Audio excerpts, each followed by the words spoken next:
어떤 업체들이 내년에 실적이 좋아질까요를 조금 고민을 해보면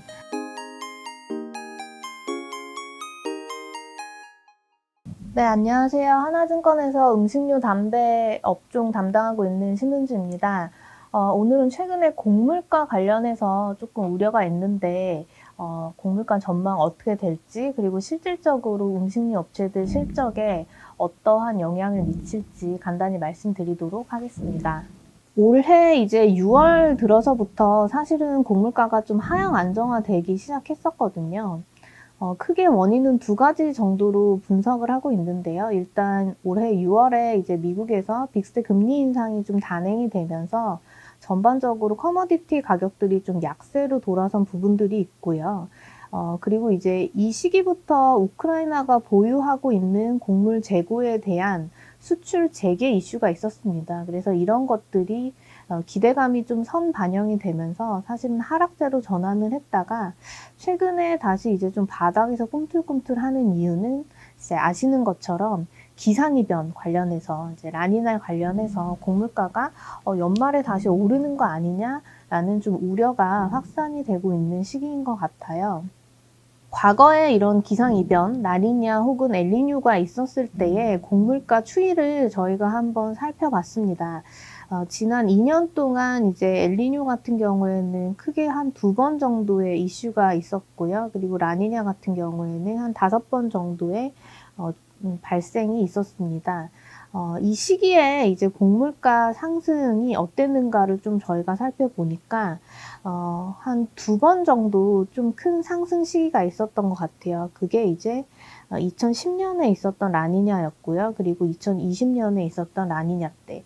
요때만 곡물가가 상당히 유의미하게 상승을 했었다라고 보시면 될 것 같아요. 네, 어떤 시점에 어떤 식으로 발생을 하냐에 따라서만 이제 곡물가에 실질적으로 좀 영향을 미쳤었고요.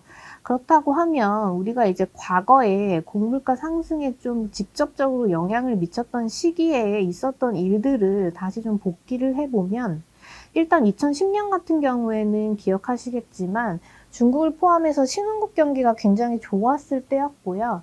미국에서도 이제 바이오 에탄올에 대해서 좀 정책적으로 수혜를 많이 주면서 이 수급단이 굉장히 타이트했던 시점이었습니다. 그러면서 이 기상이변까지 겹치면서 곡물가가 좀 대세 상승을 했었던 경험이 있고요.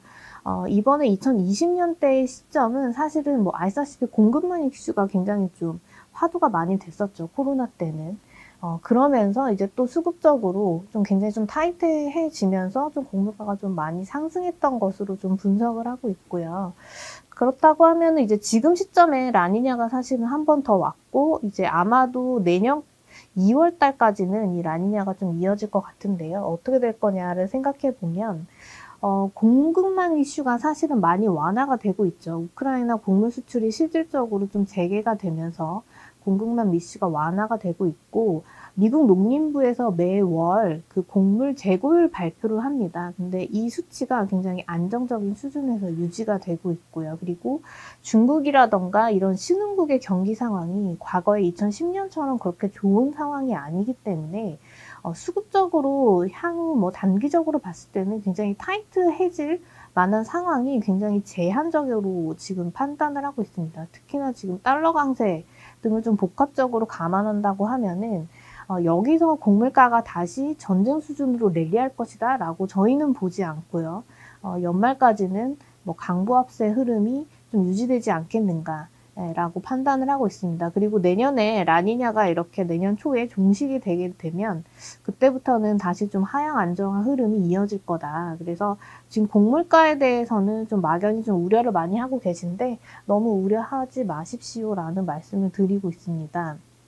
투입가는 사실은 원래는 올해 연말부터는 사실 빠지기 시작해야 돼요. 왜냐면은 앞서 말씀드렸던 6월 달부터 이미 곡물가가 하락하기 시작했기 때문에 투입되는 어떤 레깅 타임을 감안하면 4분기부터는 곡물 투입가가 하락을 해야 되지만 아시다시피 지금 환율이 굉장히 많이 상승을 했습니다. 그래서 음식업체들이 당연히 이제 곡물을 환율로 미달러로 이제 매입을 하게 되기 때문에 이런 부분들을 감안하면은 내년 1분기부터 이렇게 이제 곡물가가 실질적인 이제 음식료 업체들의 투입이 되는 곡물 투입가가 하락하게 되는 흐름으로 보셔야 될 것 같아요. 그래서 연말까지는 원가 부담이 계속 부담이 있다고 보시면 될 것 같고, 경감이 되는 실질적인 시점은 이제 내년 초라고 보시면 될 것 같습니다.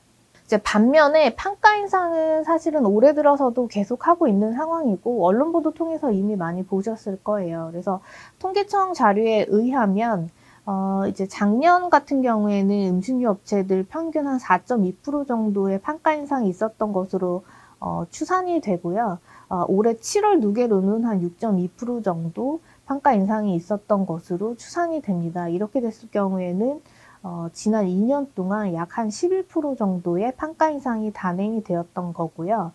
소재업체들 원가율, 그리고 가공식품 업체들 원가율을 이제 감안을 해서 어느 정도 판가 인상을 해야만 수익성이 방어가 되느냐를 우리가 좀 계산을 해보면, 소재업체들은 최소한 15% 정도는 했어야 됐고요.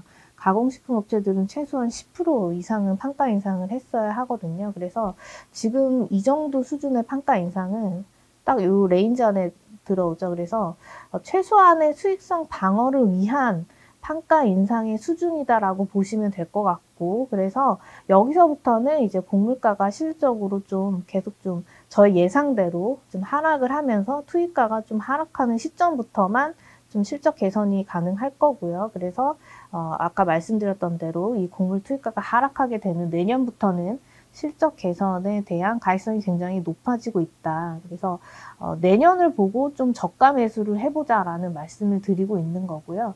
어떤 업체들이 내년에 실적이 좋아질까요를 조금 고민을 해보면 이런 업체들이 실적이 좀 좋아질 거라고 보고 있습니다. 제가 최근에 계속 리포트 작성하고 있는 중소형주 쪽에서는 농심 대상 같은 업체들이 내년에 좀 실적 개선폭이 클 거라고 보고 있고요.